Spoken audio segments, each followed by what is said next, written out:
Bienvenidas y bienvenidos, esto es Ciclo, el periodístico de La Diaria, en el que buscamos profundizar en los temas de la campaña electoral.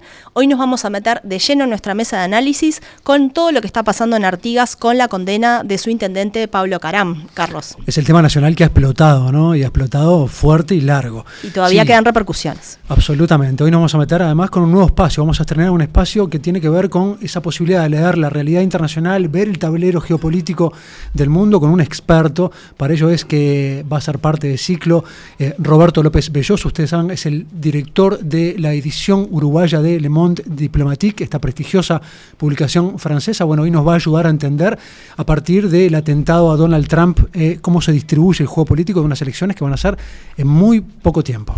Y volviendo a nuestras elecciones, Carlos, un aspecto central de las campañas políticas tiene que ver con la elaboración de los programas y con la conformación y la coordinación de los equipos técnicos que elaboran esos programas. En el caso del Partido Nacional le cabe esa responsabilidad a Agustín Iturralde, a quien vamos a estar entrevistando hoy en Ciclo, pero antes de eso vamos a hacer un repaso de todo lo que pasó esta semana en nuestro resumen semanal. Ahí vamos. Resumen semanal. Lacalle Pou reunido con Milei. El presidente Luis Lacalle Pou se reunió con su par argentino Javier Milei en Buenos Aires para acordar sobre temas bilaterales. El encuentro llegó días después de que Lacalle criticara la ausencia de Milei en la reunión del Mercosur. Según el vocero de presidencia argentino, no quedó ningún resquemor. Pablo Caram y Valentina Dos Santos condenados.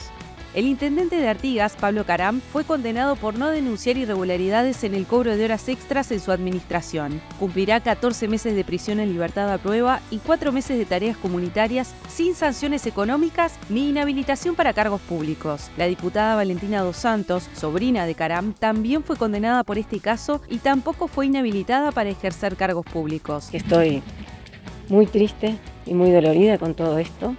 Todo lo que he hecho ha sido trabajar por mi pueblo y por mi gente.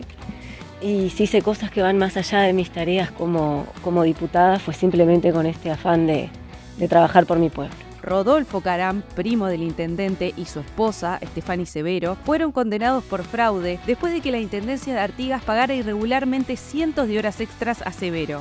Álvaro Delgado con Luis Lacalle Pou. Álvaro Delgado se reunió con el presidente en un encuentro entre amigos y el candidato insistió en el rol de Lacalle Pou en los plebiscitos y como candidato al Senado. Y obviamente el presidente de la República, con su impronta, con su liderazgo, con su nivel de aceptación a nivel popular, es un activo importante del país y del Partido Nacional. Constitucionalmente lo puede hacer y el presidente con gusto aceptó integrar. Fernando Pereira, intendente. La vertiente artiguista, el sector de Fernando Pereira, lo ve como un excelente candidato a la Intendencia de Montevideo. Sin embargo, advierten que es un riesgo para la conducción del Frente Amplio. Yo lo que le recomendaría al partido es que no me lo pidiera. Y si me lo pide, lo analizaría. Yamandú Orsi se reunió con Pedro Sánchez.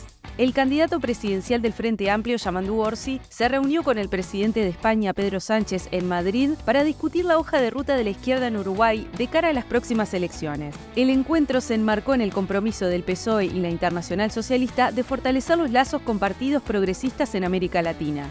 Interpelación a autoridades de Mides e INAU.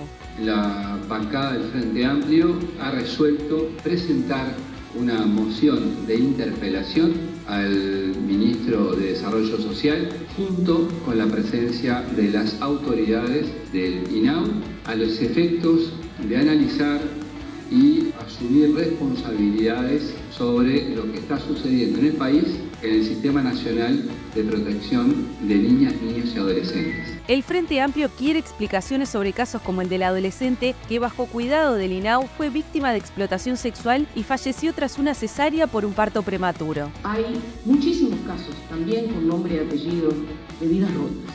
De vidas que en definitiva a todos nos competen, pero que se están dando bajo lo que debiera ser la protección del Estado.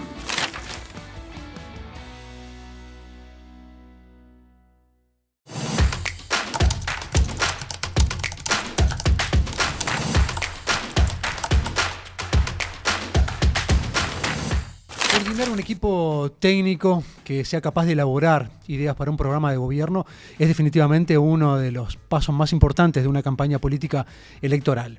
En ese rol es que está Agustín Iturralde, un economista de profesión, docente que dejó el CEDE, que dejó el Centro de Estudios para el desarrollo, para enfocarse directamente en esta área.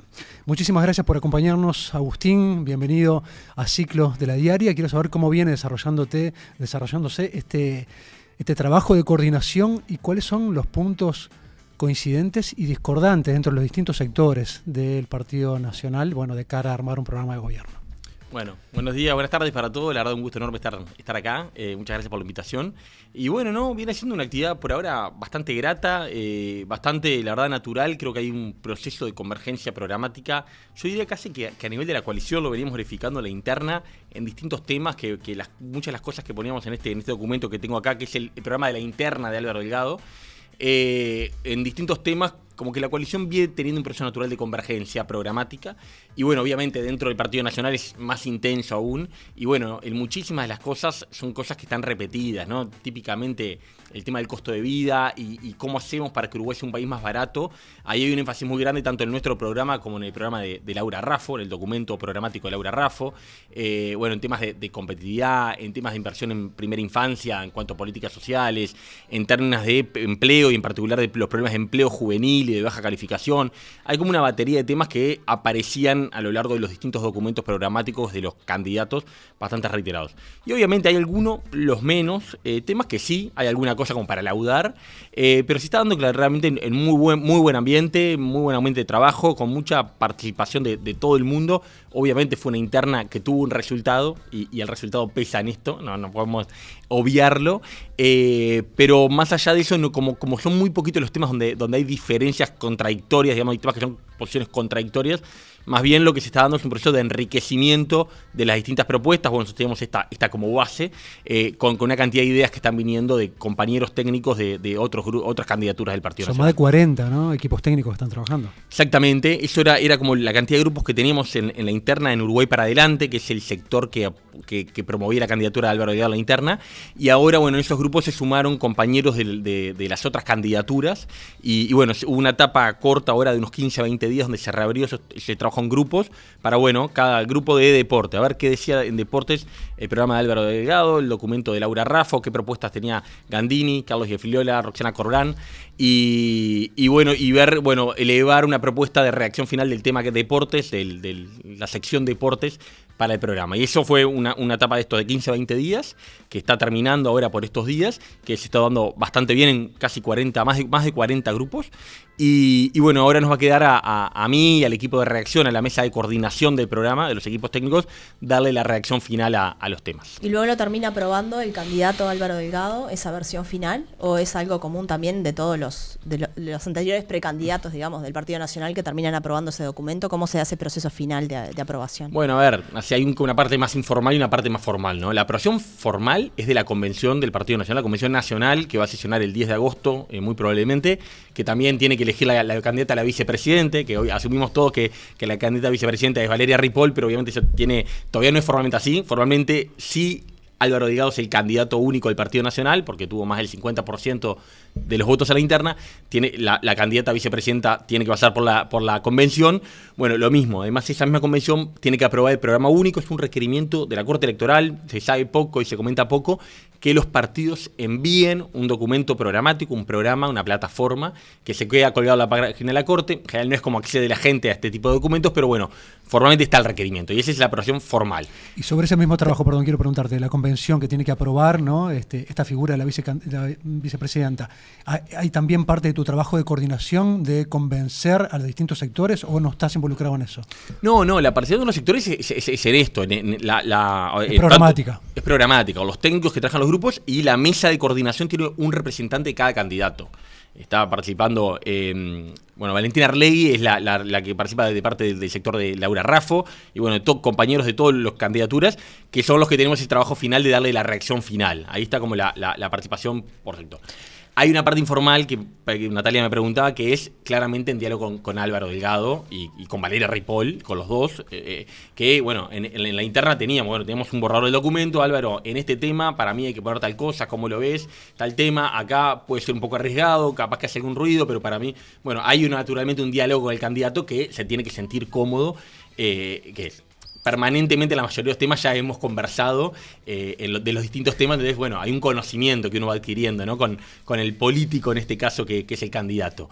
Pero sí, digamos, hay un proceso informal de trabajo con el candidato que obviamente tiene un visto bueno, claro. No vamos a hacernos los tontos, que claramente lo Pero requiere. es procesual, digamos, va dándose a medida que se van presentando las controversias. Exactamente. Ahí yo te quería preguntar, Agustín, uno de los puntos más controversiales quizás, o uno de ellos, puede llegar a ser el vinculado a la seguridad pública y la propuesta de Gandini de que las Fuerzas Armadas tengan mayor protagonismo en la seguridad interna. ¿Cómo lo está viendo el candidato en particular y se puede llegar a consenso en el Partido Nacional sobre esta propuesta? A ver, claramente esa propuesta que el Sector por la Patria de Jorge Gandini la trajo a la mesa, claramente no estaba ni en este programa de Uruguay para Adelante, ni el documento programático de Laura Raffo, y bueno, no es algo con lo que Álvaro Delgado se sienta cómodo. Estamos trabajando, el grupo de seguridad está trabajando con representantes de los distintos sectores, por la Patria está participando Álvaro Viviano, el diputado, que es un poco también uno de los que ha estado. No descarto que de repente en alguna de los roles que Jorge Gandini se imaginó, de repente alguna vuelta pueda quedar. Así como estaba planteado, como lo plantearon, bueno, de Jorge Gandini, creo yo, no me quiero adelantar porque estamos trabajando, pero, a ver, siendo honestos, es un tema en el que claramente hay una diferencia y donde, bueno, hubo un resultado en la interna, lo lógico es que predomine la postura de quien ganó la interna, que también, de hecho, es una línea similar con la de Laura Raffo. Te llevo el terreno económico-financiero. En el programa de Álvaro Delgado se prevé una fuerte reducción de lo que es el empleo público, ¿no? En esa vieja lógica de bajar el costo del Estado. De ser gobierno, ¿por dónde comenzarían? ¿Qué ministerios, qué entes, qué sectores serían los que primero estarían teniendo esa mirada, ese recorte? A ver, nosotros no planteamos echar a nadie. Yo diría que es una reducción de la cantidad de funcionarios públicos gradual. Hay una ambición de 15.000 en el quinquenio, ¿no? Ahí va, que al final del quinquenio tener 15.000 personas, funcionarios públicos menos en el Estado. Ese es un poco el objetivo, que eso implica que todos los años se retiran entre un 4 y un 5% de los funcionarios. Planteamos que un 1% de reducción por año, es una fracción de eso. Claramente no es simple, creo que este mismo gobierno ha experimentado que no es simple, el famoso 3x1, las dificultades que tuvo de aplicación, y ahí lo que decimos nosotros es uno de los temas que estamos trabajando fuerte y afinando un poquito el lápiz en exactamente cómo plantearlo, y para el programa único del Partido Nacional va a haber alguna definición un poco más precisa que lo que hay en este documento que tengo acá, pero lo que sí planteamos muy claro, no se trata de que haya menos funcionarios en la operación, sino en todo lo que es la burocracia y los cargos administrativos, que ahí creemos que hay espacio. Uno va a un banco privado, a un canal de televisión privado, a una radio, y uno ve que han experimentado un proceso de reducción de las personas que hacen las tareas no centrales. No se trata de que ACE tenga menos enfermeros y médicos, se trata de que ACE tenga menos personas liquidando sueldos. Y en ese sentido, no es en un inciso, no es en un ministerio, es que a lo largo de todo el Estado estresar a los jerarcas para que vean las funciones administrativas, de la burocracia administrativa, que no son la operación de quién pueden prescindir. Nosotros estamos convencidos que hay espacio para que las funciones administrativas se hagan con menos personas. De hecho, en ACE hay un trabajo que está haciendo bien interesante en ese sentido, y creo que hay espacio, y lo que planteamos es estresar un poco a los jerarcas para que no repongan ese tipo de cargos. Y no hay ninguna dependencia todavía que tengan en la mira, o sea, sería en todo el... Es en todo el Estado, esto es transversal al Estado. Igual mencionabas la experiencia de este gobierno, que hubo una apuesta al no llenado de vacantes también, hubo también una apuesta por reducir el gasto en ese sentido, y podríamos decir quizás que no sé cuál es tu evaluación, pero que no ha sido del todo efectiva, y al mismo tiempo ha habido quejas de los sindicatos, de las empresas públicas, por ejemplo, y la oposición, de que se ha afectado el funcionamiento de las empresas públicas. ¿Qué balance hacen ustedes de cara a lo que ustedes llaman el segundo piso de transformaciones y esta propuesta de reducción de empleo público, teniendo en cuenta esta experiencia, ¿no? Sí, a ver, creo que es una experiencia que tomar en cuenta. Creo que capaz por eso lo estamos planteando un poquito distinto a lo que fue en este gobierno, que creo que vamos a terminar con algún funcionario público menos, pero va a ser marginal la reducción. Que no es en todo el Estado del 3x1, porque no hay lugares del Estado que puede ser 1x1 o incluso al revés. Lo que creemos es mucho más en el tipo de función que el lugar del Estado, ¿no? Y sí, obviamente, cada sector, cada grupo, cada partido tiene una visión particular. Nosotros creemos que hay oportunidades todavía y bueno, puede ser que en algún lado pueda haber una necesidad de funcionarios, sí, y puede ser atendida. Creemos que en general hay oportunidades y también lo planteamos junto con otra cosa que planteamos acá en el capítulo 7, que es el capítulo que habla más del Estado de estos temas. Un Estado más simple se llama, que es que en muchos lugares verificamos que hay distintos organismos del Estado con competencias similares. Típicamente en lo que es la promoción de la pyme y el emprendedurismo, tenemos por lo menos 6-7 dependencias en ministerios, en agencias, que tienen cometidos similares. Decimos, bueno, esto tiene que tener otro umbral de acción, otra masa crítica, y para eso es mucho más eficaz y eficiente que todo esto se trabaje desde un lugar solo. Entonces, ahí creo que hay en algunos lugares oportunidades de fusionar algunas agencias para tener mayor impacto en las políticas y también tener algunas ganancias de eficiencia, claro.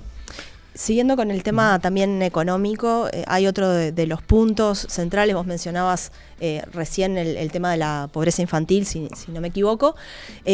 Hubo un aumento de la pobreza infantil entre 2022 y 2023 durante este gobierno. Hubo también un aumento de la desigualdad medida por el índice de Gini.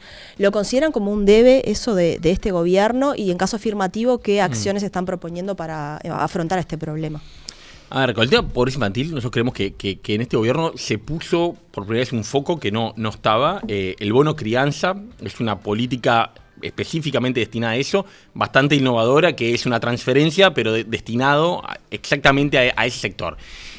Obviamente los números, cuando mirás los números de pobreza, cuando uno los mira, depende qué serie, pero cuando uno mira lo que es el segundo semestre de 2019, no hay que olvidarse, el 18 y el 19 venía subiendo la pobreza en el Uruguay, y obviamente en el 20 sube muchísimo, y luego el 21 empieza a bajar y no baja con la misma velocidad que la economía o el empleo se recuperó. Eso parece claro. Entonces, claramente no estamos satisfechos con tener un nivel de pobreza que no bajó con ese ritmo que creció el empleo y la economía. Lo que decimos es, bueno, hubieron políticas importantes, innovadoras, que creo que van en la dirección correcta, hay que llevarlas a otra magnitud, a otro orden de magnitud. Y ahí básicamente lo que estamos planteando es, bueno, un plan familias que tiene el foco en temas demográficos y en temas de primera infancia, que es en esta etapa este es un programa que en pocos temas dice que hay que hacer aumento de gasto, porque sabemos la restricción que tenemos y son pocos los temas. Bueno, primera infancia es la prioridad presupuestaria y política para nosotros, y es el único tema donde no solo decimos que hay que hacer un aumento de gasto, sino ponemos el número ya, que es llegar al final del quinquenio con un aumento de $200 millones para la primera infancia. Y bueno, creemos, sí, se hicieron cosas, fueron importantes, claramente hay que llevarlo a otro orden de magnitud. Otro de los ejes programáticos importantes, ¿no?, es modernizar las relaciones laborales. ¿Van a mantener las negociaciones tripartitas donde está participando el Ministerio de Trabajo o van a hacer descuelgues o van a impulsar las negociaciones bipartidarias? A ver, nosotros hablamos de que hay que modernizar las relaciones laborales, pero también decimos que no está en cuestión la negociación colectiva y no está en cuestión la negociación colectiva, porque nosotros no la ponemos, por lo menos, tripartita. Creemos que es capaz que podría ser una mejor solución, no la estamos poniendo hoy en discusión. Nos parece que la realidad uruguaya, la tradición uruguaya es a lo que está acostumbrado, y la realidad es que, por ejemplo, en la pandemia, la verdad, la negociación colectiva demostró una flexibilidad para adaptarse que, la verdad, por mérito de la central sindical y de la Confederación de Cámara Empresarial, que creo que demostró más flexibilidad capaz que de lo que se podría haber esperado quienes menos creen en ese tipo de instrumentos. Entonces, lo que decimos sí es que hay muchos aspectos que hay que modernizar. Vos mencionabas los de los descuelgues. Los descuelgues no funcionan, muchas veces funcionan mal, que muchas veces en el quinquenio pasado, donde se perdió una cantidad de empleo y empleo de buena calidad, empleo industrial de buena calidad, lo que creo que pasa es que el descuelgue no funcionaba y lo que pasaba era que el descuelgue era el despido de la caída de los puestos de trabajo. Ahí creo que hay un tema donde capaz que con mucha transparencia, pero hay que tener mecanismos más de perfeccionamiento de los descuelgues. En el término de, cómo la cantidad de horas trabajadas, creo que hay oportunidades, pero bueno, la central plantea discutir la reducción de la jornada laboral. Yo creo que puede ser razonable en el marco de una discusión más amplia, bueno, cómo modernizamos la cantidad de horas trabajadas y la lógica con la que se computan esas horas. La licencia. Según la norma, la licencia se toma solo de 10 días. Todos, como empleados y como empleadores, se le hace trampa a eso porque hoy necesito un día porque cumpleaños mi hijo. Creo que hay una serie de cosas que cuando uno se sienta y no hay una cámara prendida, no hay un micrófono, trabajadores, empresarios y todos podemos acordar de que necesitamos una modernización de las relaciones laborales. Bueno, planteamos sin salir de la noción colectiva tripartita y por rama, tampoco estamos planteando y por rama, que haya algunas modernizaciones que permitan atender a realidades del trabajo distintas. También especificidades de empresas más pequeñas, de empresas del interior. La lógica por ramas, que es muy buena para algunas cosas, a veces pagan los precios las empresas más chicas, porque las que negocian son las grandes y las chicas pagan el precio. Entonces, queremos que hay espacios sin cambiar la estructura para mejorar la negociación colectiva y modernizarla a nuestro juicio. Javier de Aedo decía hoy en una entrevista en La Diaria que tenemos un déficit que es el doble de lo que debería ser, y además que las medidas de ajuste fiscal que se tomaron en este gobierno fueron efímeras y irreversibles, y que un gobierno futuro debería hacer un cambio drástico y radical en esta materia. ¿Estás de acuerdo con este diagnóstico y qué se propone en materia de combate al déficit fiscal? A ver, parcialmente estoy de acuerdo con lo que dice Javier.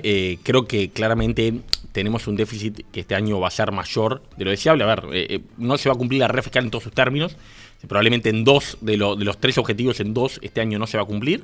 Creo que eso no es una buena cosa, no es el fin del mundo, y tampoco estoy de acuerdo que la situación sea igual a la que teníamos hace 4 o 5 años. Por más que el déficit observado en este mes se puede parecer ese número, hacia el fin de año vamos a ver que ese número se va a reducir y va a quedar significativamente por debajo de lo que está ahora, aunque va a seguir siendo alto. Y sí, yo lo que creo que que estamos mejor no es que se me ocurra a mí, sino que es el riesgo país que tenemos, que es mucho menor que en el 19. En el 19 estamos a punto de perder el riesgo, el grado inversor, y hoy estamos un par de escalones por encima de ese mínimo. Pagamos menos tasa de interés que Chile y que Perú. Eso es una novedad, no era así hace 5 años. Hay una cantidad de cosas objetivas de los que ponen la plata, de los que le prestan la plata a Uruguay, que los califican mejor, que creo que es un dato que no se puede desconocer.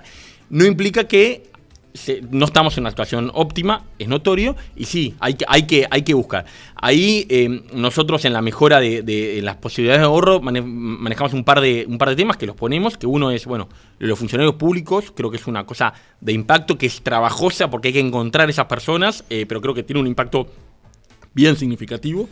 Estamos planteando también un plan de formalización. Este gobierno creció la formalidad, pero creemos que hay espacio para mayor crecimiento de la formalidad y que tiene un impacto sobre las finanzas públicas, que a través de unos instrumentos tecnológicos en particular, de una cantidad de gente que no es formal, que pueda pasar a ser formal. Y también esto que decíamos de algunas oportunidades de ahorro vinculando a mejoras de eficiencias en el Estado, fusiones de oficinas que hoy tienen competidores similares y son 4 o 5, como hablábamos hace un ratito. Digamos que esas 3 cosas, creo que hay una batería de medidas que en búsqueda de los ahorros que necesitamos generar para liberar recursos para la primera infancia, para las cárceles, para las 4 o 5 cosas que decimos que precisamos recursos. Obviamente hay que sacarlos de otro lado. Lo que sí tenemos bien claro es que no hay espacio para más impuestos. Como decía el exministro Danilo Astori, Uruguay llegó a un nivel en su presión fiscal que no es bueno superar. Y nosotros de ahí no nos movemos. Entonces todas las necesidades de corrección fiscal que vengan van a tener que venir por el lado del gasto, no van a venir del lado de los impuestos. El próximo gobierno va a tener un escenario bien diferente, ¿no? Si se aprueba esta reforma de la seguridad social. Lo que te quiero preguntar es cuánto estiman que podría comprometer definitivamente la planificación programática que están llevando a cabo ahora, si tiene esa adhesión de la ciudadanía. Yo quiero ser muy honesto en esto. Esto que escribimos acá es sobre la base de que no se aprueba la reforma de la seguridad social. Pero hay una previsión, porque es una carta muy fuerte que está jugada. Totalmente. Creo que la distorsión, la propuesta es de un nivel disruptiva del modelo económico y social de los últimos 30 años del Uruguay, que sí, da vuelta a todo. Y cualquier proyección de aumento de gasto para otros sectores va a quedar brutalmente condicionada por la magnitud de recursos que va a exigir la seguridad social y la vejez al Estado uruguayo. Estamos trabajando, afinando un poquito el lápiz. La verdad es que no nos queda otra que ser optimistas, de que eso no se va a aprobar. Si eso se aprueba, todo lo que estamos escribiendo va a quedar colgado, y lo que está escribiendo, creo que todos los que están haciendo el programa de gobierno, va a quedar colgado de un pincel, porque obviamente el Uruguay va a ser otro y va a ser totalmente distinta a la planificación financiera que vamos a tener que hacer. es redundante que lo diga, pero creo que es una pésima propuesta por muchísimas razones legales, reputacionales y las más obvias fiscales, por la magnitud de recursos que condiciona para las próximas generaciones y pone una carga sobre los trabajadores, los jóvenes y los niños absolutamente insoportable. Y en esa lógica, ¿qué sector es el que se vería más perjudicado? Y bueno, si esa prueba básicamente hay dos caminos, o hacer un aumento de impuestos muy grosero, de muchos puntos de IVA, que algunas estimaciones que se han visto hablan de que puede llegar hasta 8 puntos de IVA más, o algo equivalente a impuesto a la renta y IRPF, todos niveles de aumento de la carga tributaria que obviamente generan distorsiones económicas y caídas de la actividad y caídas del consumo y del empleo. O sea, tendrían que desdecirse absolutamente de la promesa en el caso de que se apruebe esta reforma. ¿De cuál promesa? De la de no aumentar impuestos. A ver, no, yo creo que si a nosotros nos tocara, si ganara el Partido Nacional con esta propuesta, que sería un escenario raro, porque uno pensaría que el electorado está un poco cruzado, sí, tendremos que revisar todo. Yo creo que inmediatamente, no quiero especular, inmediatamente hay que ver cómo es nuestro Brexit esto. Es una medida que distorsiona todo el funcionamiento del país y que a mí lo que más me preocupa es que creo que están muchos políticos en el fondo asumiendo que esto no es en serio, que esto no va a salir, que no tiene chance. Y la realidad es que las encuestas muestran que hay un 40 y algo, por si las pocas que se han visto, más de un 40%, que ya dicen que estarían dispuestos a votar. Entonces creo que no hay suficientemente conciencia del riesgo que estamos asumiendo. Para contestar tu pregunta y no esquivarla, creo que sí implicaría un cambio total, o si no hay ese nivel de aumento de impuestos, implicaría sí una revisión de todos los otros gastos con una profundidad desconocida. Agustín Iturralde, muchas gracias por visitarnos y bueno, mucha suerte con tu tarea. Nos seguiremos conversando seguramente. Y seguimos con más información en Ciclo. Muchas gracias por la invitación. Gracias a ti.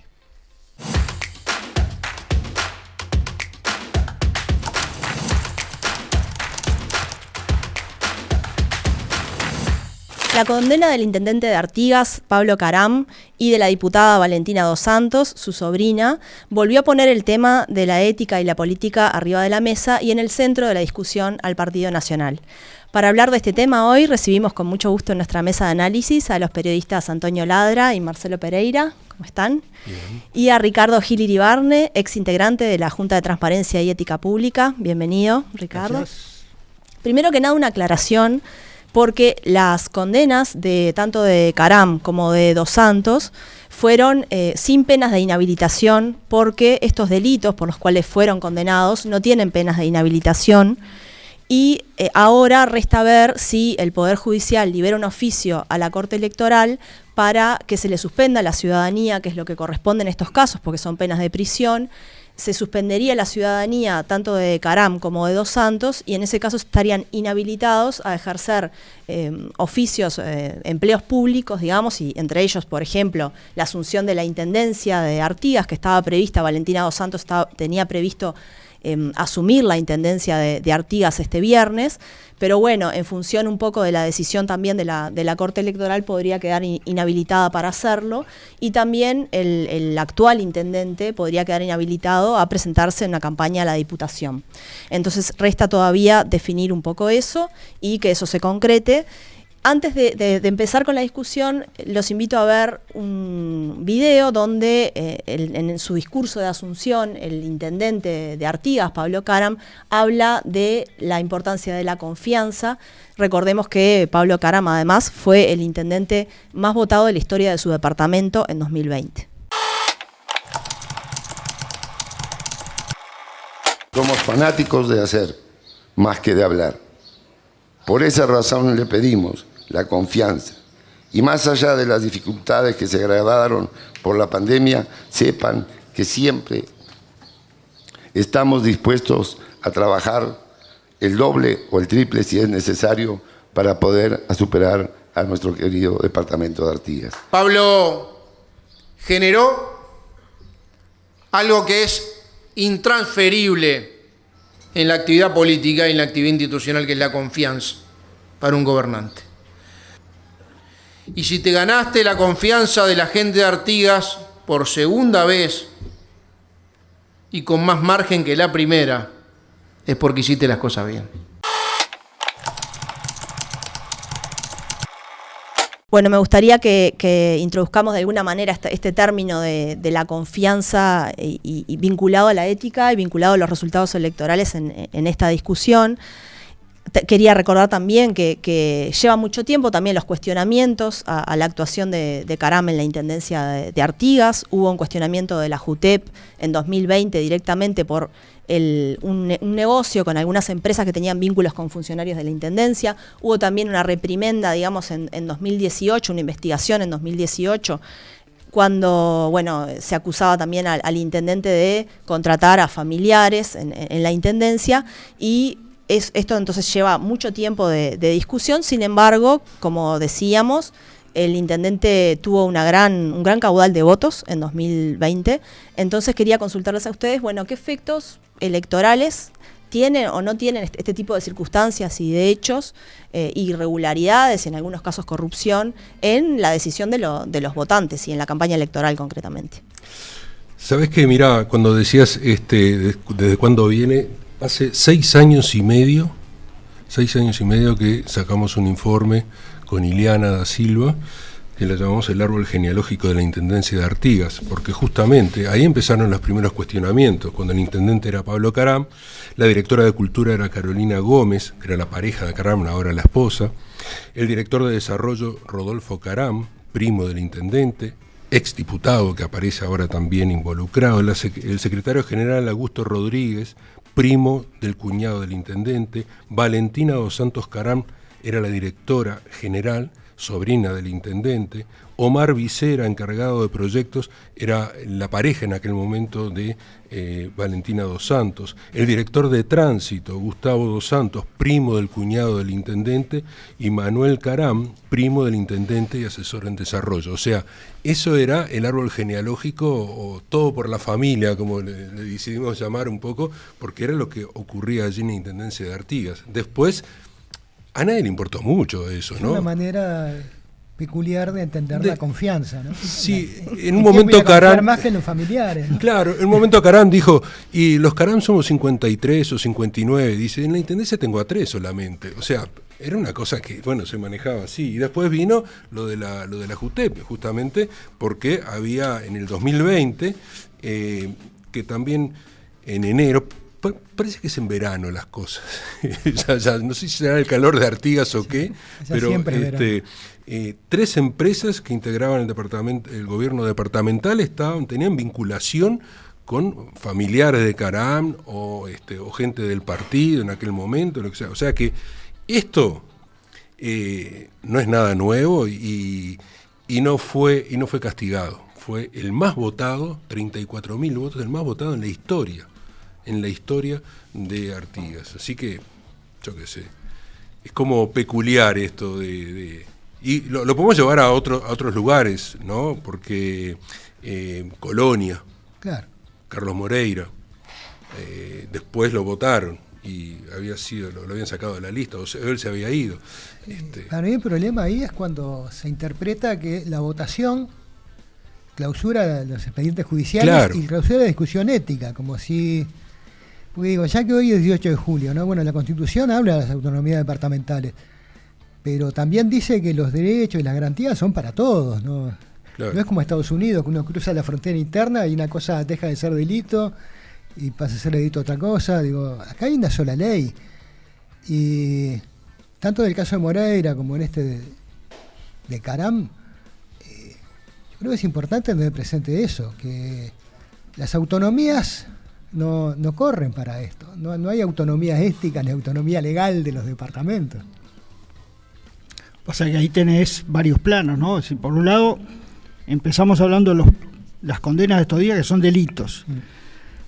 Tú hablabas del informe de la JUTEP. La JUTEP, aparte de vincular a familiares, asumen estos días un nuevo diputado por Artigas que la JUTEP lo denunció por haber violado varios artículos de las normas. Soravilla, sí, exactamente.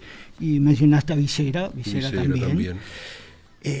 Lo que no mencionaste son 146 millones de pesos asignados en licitaciones a esas 3 empresas del mismo dueño, donde estaba el hermano de Vicera. Estaba esperando que lo dijeras vos. Donde Soravilla figuraba como representante apoderado de 2 de ellas. Sí. Porque Ricardo, vos fuiste protagonista además de esos episodios. ¿En qué periodo, para que la gente que no sabe, estuviste en la JUTEP? No, yo estuve del 2017 al 2020. A principios de 2020 hicimos 3 informes. Uno era sobre las licitaciones de Artigas, uno sobre las situaciones de Carlos Moreira en Colonia. El resultado que los 2 fueron reelectos. Un éxito, Ricardo. Yo creo que fue un éxito. El informe sobre Artigas es muy sólido. La Intendencia no contestó casi nada de lo que se le preguntó y lo buscamos y lo encontramos y es muy claro y muy duro. Lo que pasa es un poco lo que decía Marcelo. El tema es la única vara de medida. Si después te votan o no te votan. Yo creo que en el caso de los delitos, la vara de medida es que dice la justicia. En el caso de las prohibiciones y obligaciones legales, la vara es que se hace después. Porque hay cosas que no están prohibidas. Contratar a 28 primos no está prohibido. Contratar a un hijo sí.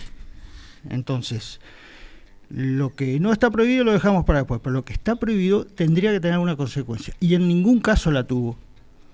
Ni el Estado, ni en la parte funcional, ni sus partidos tomaron ninguna medida, salvo lo que es costumbre ahora, aceptarte la renuncia.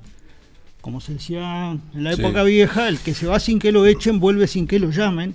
Entonces todos vuelven porque no hubo expulsión de nadie hasta ahora, ¿no?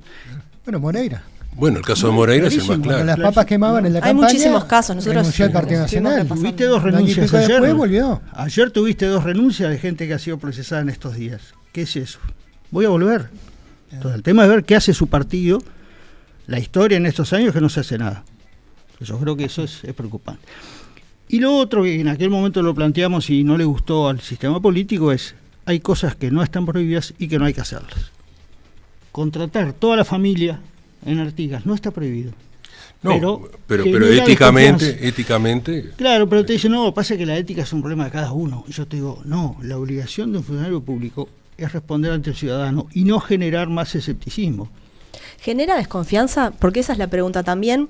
A veces cargamos todas las baterías en el sistema político, pero hay en realidad una ciudadanía y muchas personas que viven también de eso y muchas veces las intendencias son generadoras de empleos de esa forma y mucha gente accede al empleo de esa manera y también está bien visto en una porción importante de la ciudadanía. Entonces, hablabas recién, Ricardo, de los frenos que deberían poner los partidos políticos, pero también en qué otros ámbitos habría que trabajar un poco para cambiar estas percepciones, ¿no? Sí, además, a mí me parece que es muy llamativo que desde afuera de Montevideo, o hablando en nombre del interior, muchas veces se repite, la Federación Rural lo ha repetido siempre, fue el discurso de Vamos Uruguay, que el Estado es una especie de ladrón que le saca los recursos a la gente para colocar gente en puestos públicos, el Estado central. Ahora, en los departamentos, las intendencias hacen esto todo el tiempo, hacen todo lo que no deben hacer, pero lo hacen porque no está prohibido, y varias cosas que están prohibidas también. Y sin embargo, eso ahí no, son las peculiaridades, son las gauchadas. Entonces, el problema es la cosa perversa de que, primero, yo me sostengo electoralmente haciendo eso, y por lo tanto, cuando salta, que lo hice, como tengo una cantidad de clientes agradecidos, me apoyan. Sí, además le planteo al resto que o usa esas reglas o pierde. Si no usas esas reglas vas en desventaja, claro, porque no tenés esa clientela que te va a votar de cualquier manera. Igual yo insisto con la responsabilidad del sistema político. El tema, la culpa es de la gente, no me convence. Creo que la responsabilidad, que puede hacer algo hoy ya con estos casos, es el sistema político. Los partidos tienen que hacer cosas. Y además hay un tema de qué piensa la sociedad. Entonces, eso hay que trabajarlo, y eso se trabaja en varios planos. Uno es el mensaje. Bueno, si yo castigo, dejo claro que no hay impunidad. Si no castigo, vale todo y voto al que venga, al que me ofrezca más. Lo otro creo que es la educación. Me parece que ahí están cuáles son los valores compartidos en la sociedad, que de alguna manera creo que hoy en Uruguay sigue habiendo algo de eso, me llevan a enojarme o a no aceptar cierto tipo de cosas. En otros países vecinos, que robe pero que haga, es la conclusión, son todos iguales. Yo tengo que mostrar que no soy igual, incluso cuando denuncio. Yo creo que hoy denunciar es fácil, hay muchos casos para denunciar, el tema es qué hago yo para demostrar que no somos todos iguales. Me parece que ahí está el punto. Y lo otro es que estos temas no están hoy presentes en la educación. Yo creo que hay una escala de valores del Uruguay de la época de la educación pública sana y fuerte que se ha ido perdiendo y que tenemos que recomponerla. En 3 planos: educando a la ciudadanía, educando a los funcionarios públicos, y eso ha bajado muchísimo en este periodo de gobierno, y educando a los que los partidos ponen en los cargos políticos de confianza. Sí, mirá, que haya familiares del intendente en cargos de confianza no es privativo de Artigas tampoco, ¿no? O sea, en Flores, en La Valleja, en Maldonado. Con Flores no te metes. En Paysandú, en Salto, en Soriano. Esos son lugares donde eso han habido familiares de intendentes en cargos de confianza. Y no ha pasado nada. No ha pasado nada. Esa es la verdad. Nosotros con Flores no me meto. Hicimos un informe muy claro sobre un ex intendente de Flores, sobre problemas con licitaciones. Para mí es muy claro, no nos metimos en la parte penal, sino en la parte, las normas de conducta, todo lo que se violó. La ciudadanía no lo religió, pero hoy es ministro de Defensa. Entonces, el tema es ese, y cualquiera puede leer ese informe. Cualquiera puede leer ese informe. Secretario de Desarrollo Social. Exacto. Entonces, el informe está publicado, es clarísimo. Ahora, pese a eso, hoy, yo te diría que casi todos los informes que hizo la JUTEP en ese periodo, la mayoría eran sobre cosas en las intendencias o juntas departamentales, y casi ninguna tuvo consecuencias. Y ahí hay que trabajar un poco más también en eso, en la cuestión más normativa, de las competencias de la JUTEP, o en materia de recursos para la JUTEP. ¿Qué te parece a vos, Ricardo, que estuviste ahí? Bueno, ¿se puede avanzar un poco más en materia de...? Una respuesta ambigua, no. Ya está todo hecho. Yo te diría, podemos mejorar las leyes, siempre se puede mejorar. Ahora, lo primero es cumplirlas con las que tenemos. Y hay una ley del año 2019, que es el Código de Ética de la Función Pública, que es clarísima sobre lo que se puede hacer, lo que no se puede hacer, cuáles son las obligaciones. Eso es lo que no se está cumpliendo, y te podría decir cuántos de esos artículos violó Pablo Caram o su familia. Lo otro es, yo planteé en su momento y sigo pensando que el tema de los recursos es importante. Sin embargo, en el caso de la JUTEP en este periodo de gobierno recibió el 78% más de presupuesto que en el periodo anterior. No es poco, es muchísimo. Este gobierno le dio a la JUTEP mucho más de lo que le dio al gobierno anterior. Y la JUTEP, de ese importe, que creo que son 54 millones de pesos al año, no ejecutó 21 millones de pesos. Los tiene guardados. Entonces, no me digan que no tienen recursos. O sea que es una decisión política, en definitiva. Decisión política, una decisión de gestión. De gestión y de decisión política. Llama la atención haber escuchado a la ex ministra de Vivienda. Que puso caramba en mayúscula. Caramba, sí, claro. Cuestionando lo de caramba. ¿No? Pero lo que pasa es que hay el muerto y el degollado. Claro, el muerto y el degollado. Lo que pasa es que hay un tema de discusión territorial, artiguense, ¿no? Artiguense. Ahora, lo que yo decía también, vos decías, los partidos tienen que trabajar. Bueno, hay un malentendido beneficioso para el Partido Nacional sobre la Comisión de Ética. Porque, como decíamos hoy, bueno, como la ética en realidad puede ser interpretada distinta según cada persona, cuando hay una comisión de ética, tiene que haber un código de ética. Claro. El Partido Nacional tiene la primera cosa, pero no la segunda. Entonces no se sabe con qué criterios se supone que tiene que juzgar esa comisión, porque no va a ser con lo que se le ocurra a los integrantes de turno. ¿No? Entonces, si no tenés un código de ética, no tiene mucho sentido. Que yo prefiero, me parece que es más prudente lo que tiene el Frente Amplio, que tiene un tribunal de conducta política. Tiene normas internas, entonces cumpliste las normas, no cumpliste. Si eso es el bien y el mal, me parece que los partidos en eso no se tienen que meter, ¿no? Si no, vamos a los ayatolás. Pero tiene que haber, por lo pronto, normas. Y no hay. La Comisión de Ética Nacional es un invento, es una ética que se las inspirará, no sé, el Espíritu Santo, yo qué sé. Marcelo, Ricardo y Antonio, muchas gracias por acompañarnos. Gracias a ustedes, un gusto. Seguimos con más información en Ciclo.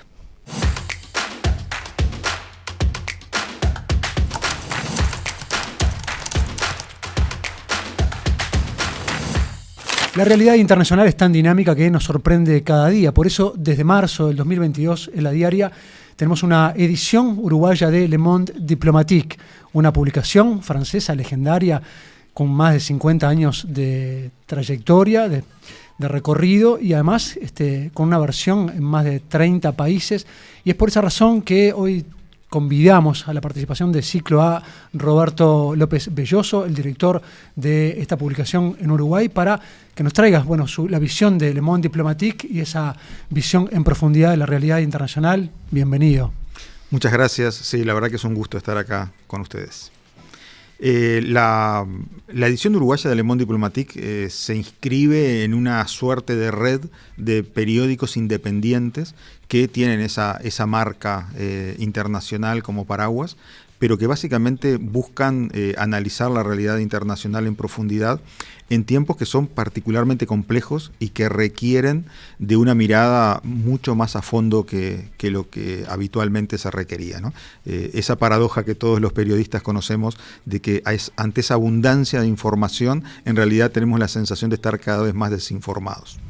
Hubo además algunos sucesos importantes, ni bien salió Le Monde Diplomatique, fue la guerra de Ucrania, después pasó lo de la Franja de Gaza, ha tenido que abordar varios, y además este año es un año muy particular porque es un año de elecciones en distintos países, y una de las más importantes de estas elecciones es la de Estados Unidos, que tuvo además un giro bastante particular en los últimos días con el atentado contra el expresidente Donald Trump. Vamos a hacer un repaso, Roberto, antes de centrarnos en este tema, un repaso de qué fue lo que pasó en estos últimos días. El expresidente de Estados Unidos, Donald Trump, sufrió un atentado durante un acto de campaña en Pensilvania el sábado 13. Take a look at what happened. Un hombre identificado después por el FBI como Thomas Matthew Crooks, de 20 años, disparó varias veces y una de las balas rozó la oreja de Trump. El expresidente se tiró al suelo y fue rodeado por el servicio secreto. Menos de un minuto después, los agentes mataron al atacante y Trump fue escoltado a su camioneta con el puño en alto.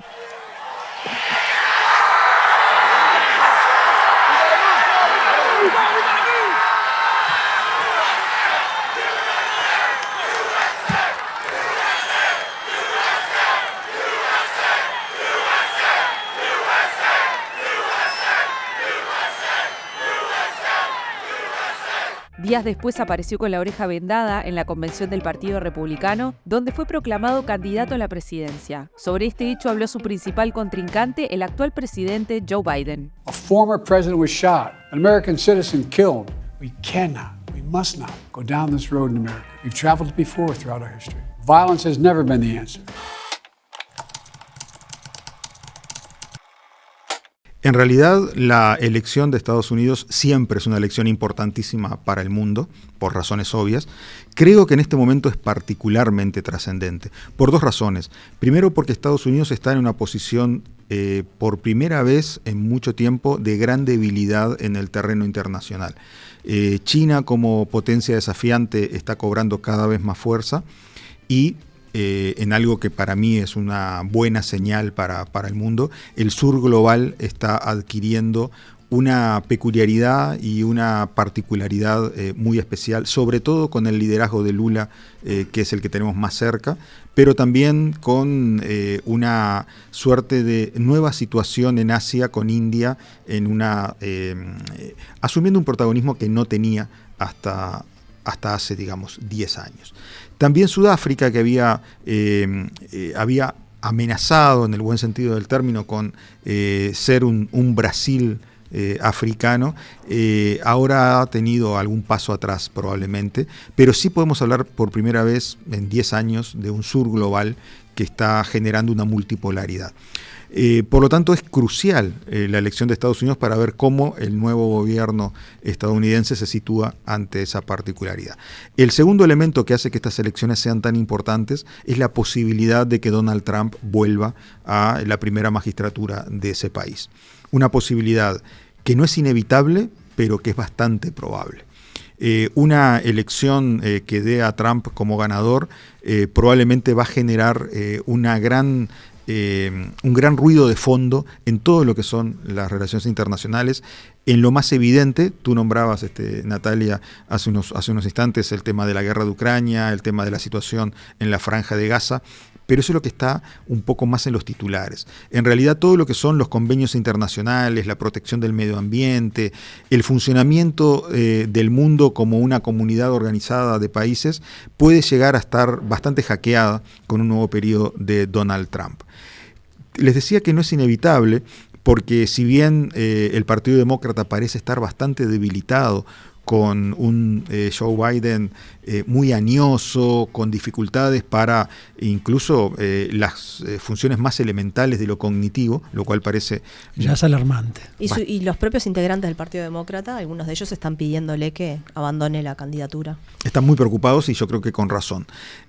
Pero el problema con el que se encuentran es que según las encuestas sigue siendo la persona con más posibilidades estadísticas de ganarle a Donald Trump, y eso no es menor. Las otras candidaturas que se habían manejado, básicamente la de Kamala Harris, es una muy buena candidatura, sin duda entusiasma mucho más cuando uno la mira desde una óptica del sur, pero no logra conectar con el electorado medio.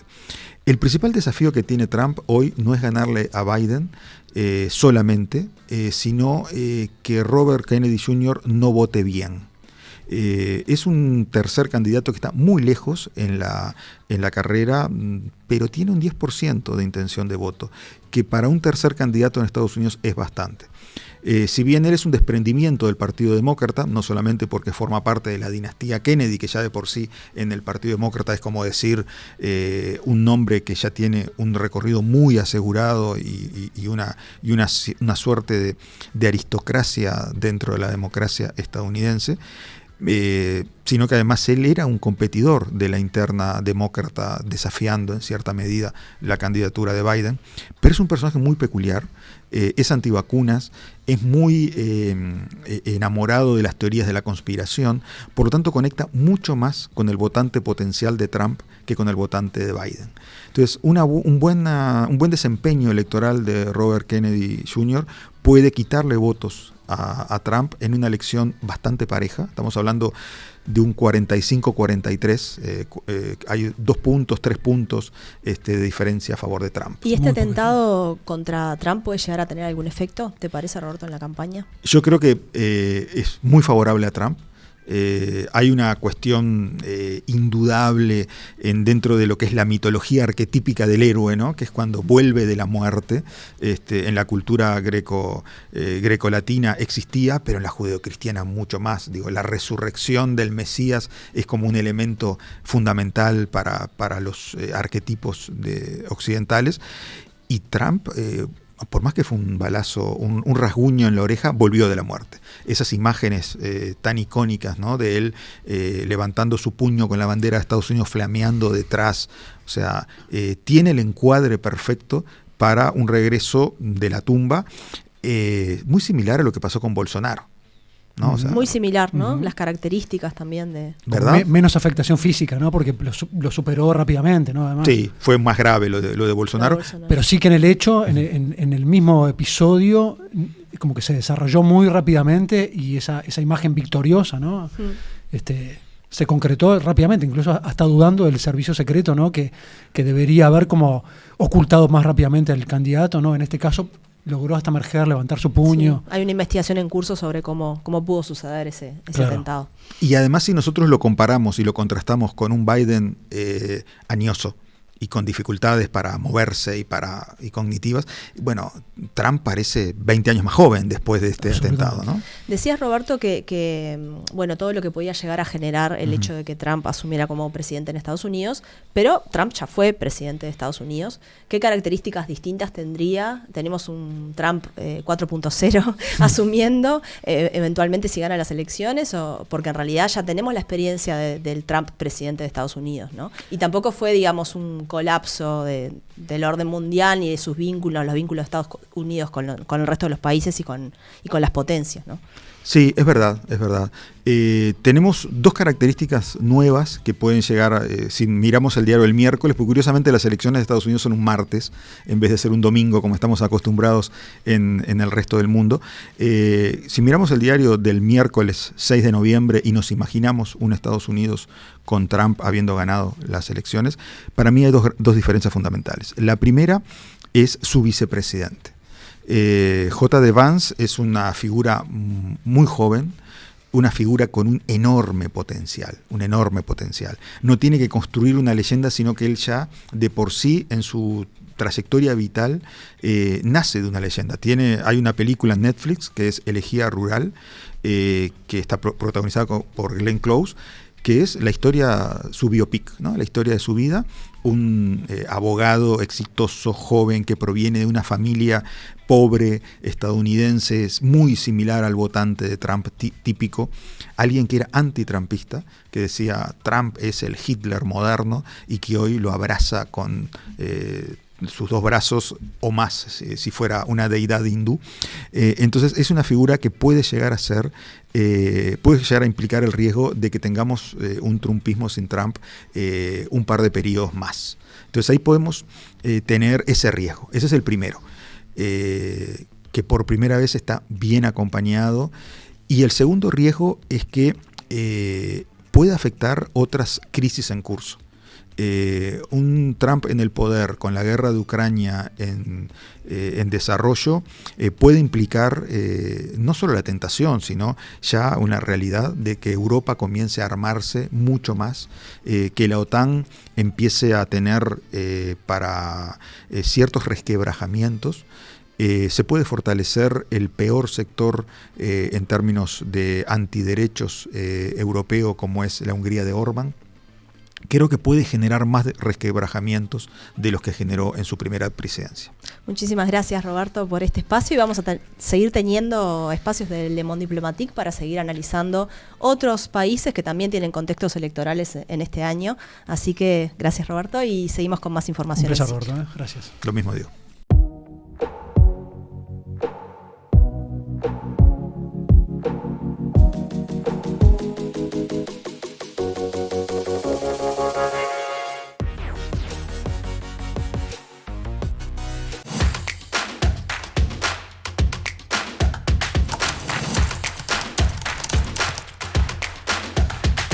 Nos metemos de lleno en la Diaria Verifica, este espacio en el cual intentamos, echar un poco de luz a la desinformación de la campaña electoral. Es por eso que recibimos a Brian McLean para, hablar en el caso de hoy un par de verificaciones. Sí, vamos a tener algunas explicaciones en realidad sobre algunos temas que circularon, porque saben ustedes que como estamos como en una especie de intermedio en la campaña electoral, porque algunos candidatos, ya candidatos se tomaron vacaciones. Está pasando mucha No cosa. hay tanta desinformación circulando en campaña, pero sí hay algunos temas que tienen que ver con la desinformación y el ecosistema en general, específicamente con un proyecto de ley que se presentó alrededor de la regulación o el intento de regular las deepfakes. ¿Sabemos lo que son las deepfakes en realidad? En principio podríamos explicar un poco eso, que tiene que ver con la alteración mediante el uso de inteligencia artificial, de algún algoritmo, de una imagen, específicamente de audiovisuales, en realidad de videos, sobre todo, puede ser también en audio, para lograr que una persona real, por ejemplo Dópico, acá presente, diga algo que en realidad no dijo. Y le mueven, digamos, los labios y toda la modulación para que efectivamente escuchemos a esa persona diciendo y veamos a esa persona diciendo algo que en realidad no dijo. Que es una tecnología al alcance de todo el mundo, también es bueno saberlo. Bueno, ¿no? el riesgo es que es muy económico y potencialmente muy dañino y muy utilizable por cualquiera. Entonces, si bien vamos a decir una cuestión, en la campaña de la interna hasta ahora no hubo esta utilización, salvo en un uso muy particular de Juan Sartori cuando hizo que algunos héroes dijeran que lo apoyaban y demás, pero en ese caso la diferencia es que sabíamos que era un uso intencional, no para engañar, sino para darse una especie de sustento y apoyo. El problema con los deepfakes es que pueden generar desinformación real cuando utilizan para que alguien efectivamente, quizás un candidato o un candidato opositor, diga algo que no dijo. Ante ese riesgo, y también voy a hacer una salvedad, que es que esta semana apareció el primer deepfake en Uruguay, esto que dije que no había, apareció, pero para la venta de un producto supuestamente milagroso, en el cual el director del Hospital de Clínicas, Álvaro Villar, se suponía que decía algo que en realidad no decía y vendía este producto. Utilizaron un video con una entrevista que dio en un canal de televisión y le impusieron otro discurso, otra voz, otro audio para simular, incluso moviendo los labios. Parece efectivamente que es él, lo verificamos esta semana, lo desmentimos en la Diaria Verifica, pero todavía no se usó en términos electorales. Sin embargo, la idea de que ya haya llegado nos da los riesgos o el potencial dañino que, como decíamos recién. Y en ese sentido hay un diputado del Frente Amplio, Gustavo Tato Olmos, que presentó esta semana para llevar a la Comisión de Innovación y Tecnología un proyecto para regular o contrarrestar esta posibilidad de que existan deepfakes.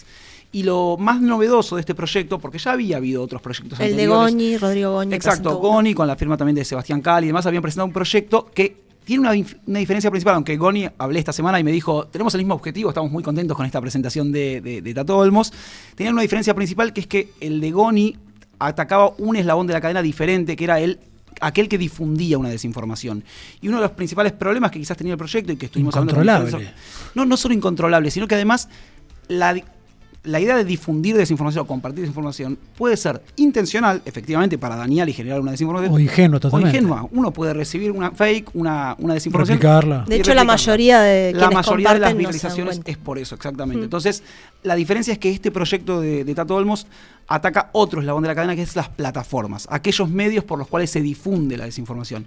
Cuando digo ataca, no digo que va en contra. Trata de trabajar en forma colaborativa con las plataformas. De llamar a responsabilidad a las plataformas que... Sí, y les exige igualmente, bajo la posibilidad de sancionarlas, hasta con 100.000 unidades indexadas y demás, o sea, con una sanción bastante concreta y fuerte, la idea de que tienen que tener primero un repositorio de aquella propaganda política que sea pautada en el medio hasta 60 días antes de una interna y 30 días antes de una primera vuelta, y también hasta 30 días antes de una elección departamental, y que ese repositorio tiene que estar a disposición de la justicia cuando se lo solicitara y de la Corte Electoral específicamente.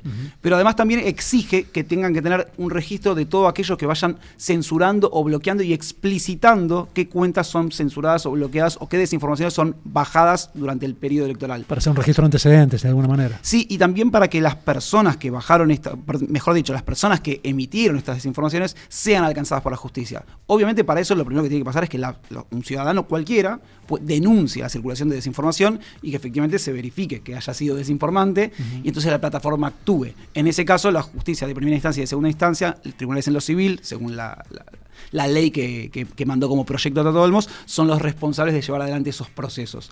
Y también este proyecto promueve modificar la ley 7.812 de la ley de elecciones en los artículos 191 y 192, donde establecen los delitos electorales para incorporar la difusión de desinformación, la generación de desinformación y la generación de campañas orquestadas como para darle mayor difusión a un tema determinado y sobre todo con falsedad, y que las personas que sean determinadas como responsables de esta campaña pueden cumplir hasta 4 años de prisión. Eso sería incorporado en el caso de llevarse adelante. Primero, todo esto tiene que llegar a debate en la comisión y después ver qué pasa. Tato Olmos decía que está esperando que convoquen a la comisión y todavía no está. Está bravo este año, ¿no? Que se pueda llegar a tratar. Bueno, yo hablé con los diferentes actores, incluso con Goni y con Cal, que eran cofirmantes de ese proyecto que Rodrigo Goni, el del Partido Nacional, había presentado, y Sebastián Cal me dijo lo siguiente: solo me tienen que mandar un WhatsApp y yo pido a la comisión. Con lo cual, ahí lo que dejó entrever es que hay una posibilidad de que salga, pero también la idea de que quizás no están presionando tanto para llevarlo adelante. Brian, ¿y el otro caso que trajiste hoy? El otro caso, me hubiera gustado decir que es falso, pero sin embargo tuvimos que cerrar en un explicador, y le voy a decir por qué, que tiene que ver con un audio que se viralizó y que circuló mucho en WhatsApp y en TikTok. Si quieren, escuchamos un poquito y ahora les cuento. Llegan al puerto, el padre habló con un amigo que tiene un cargo alto en la policía, y entonces fue para allí y la estaban metiendo en un contenedor que estaba lleno de mujeres. Eso está pasando acá en Uruguay. Dice que el amigo que es policía le dijo: bueno, ahora agarra a tu hija y a tu amiga y a la amiga de tu hija y te vas, y acá nunca pasó nada. Bueno, como podíamos escuchar, este audio que se viralizó alertó mucha población porque tiene que ver con la idea de que estaría desarrollándose una red de trata en Uruguay, que un taxista habría secuestrado a 2 chicas y las habría intentado llevar al puerto, donde habría un container con chicas que están bajo el régimen de trata. Coincidente además con la situación que se acaba de dar en Rivera, ¿no? Además. Exactamente, coincidente con eso, entonces circula y se viraliza mucho. Lo que nosotros hicimos fue hablar, primero el Ministerio del Interior emitió un comunicado diciendo que no tenía ninguna denuncia presentada, nosotros hablamos con la justicia, también con la Fiscalía General, y nos dijeron que no había ninguna denuncia de este tipo presentada, que no tenían registros, pero además nos explicaron, junto con una asociación civil, El Paso, que suele trabajar con este tipo de casos, nos explicaron que no es el tipo de metodología que se lleva adelante en las redes de trata en Uruguay, que en general no funcionan por secuestros al voleo. Es confianza en realidad. Exactamente, se generan lazos de confianza, se marcan personas determinadas y se las engaña con falsas promesas, tanto para redes de trata que traen gente a Uruguay como que sacan gente de Uruguay para otros lugares. Entonces, si bien nosotros, ¿por qué digo que nos hubiera gustado decir que es falso? Primero porque obviamente a nadie le gusta que esté operando una red de trata y que se discuta y que haya ocurrido esta situación, pero también por la idea de que si tenemos un audio que está alertando de algo que no ocurre, lo que genera es una falsa alerta o una falsa alarma y no se trabaja en otros casos que quizás sí están ocurriendo. ¿Por qué no pudimos? Porque no hay forma de descartar si ese audio alguien lo emitió o no. Pero, insisto, con esto de que al no ser la metodología que suele ocurrir, al que tantos de la justicia como de las organizaciones civiles nos dicen, esto no es lo que suele ocurrir, y el hecho de que, además, ustedes saben que para que el Ministerio Público Fiscal actúe, como los casos que actúan en violencia de género, en trata y demás, necesita de algunos datos para llevar adelante la denuncia, es decir, lugares, fechas, circunstancias. Este audio precisamente se encarga muy claramente, además de desalentar, dice que le dijeron específicamente que no denunciara, de dar ningún tipo de registro. Solo habla de un taxista y habla del puerto, nada más. No dice absolutamente ninguna fecha, ningún dato concreto, entonces no puede actuar la justicia en esos términos. ¿Podemos decir que no existió en absoluto esta situación? Bueno, es difícil, pero todo parecería indicar que no, y por eso decidimos explicar un poco cómo operan, digamos, en definitiva, las redes de trata y qué hacer ante una situación así y cómo denunciarlo. Muchísimas gracias, Brian. Nos vemos el próximo jueves. Nos vemos el próximo jueves. Gracias a ustedes. Bueno, gracias. Y hasta aquí llegó este programa de ciclo. Nos reencontramos el próximo jueves a las 20 en nuestro canal de YouTube, en el canal de YouTube de La Diaria. Recuerden que pueden compartir estos contenidos y que pueden suscribirse a nuestro canal, es totalmente gratuito y bueno, los esperamos, Carlos, entonces el próximo jueves en el canal de YouTube y también en la red del interior del país. Exactamente, porque en la red de televisión del interior del país nos pueden ver por más de 100 señales de televisión para abonados y unas 15 señales de televisión abierta. Quiero recordarles también que todo esto es posible gracias a la suscripción de muchos de ustedes. Los invitamos a pasar por la página de La Diaria y ver los distintos planes para colaborar con proyectos como este, proyectos como el de Ciclo. Así que nos vemos la semana que viene, el próximo jueves, los esperamos por aquí. Hasta el jueves. Que anden bien.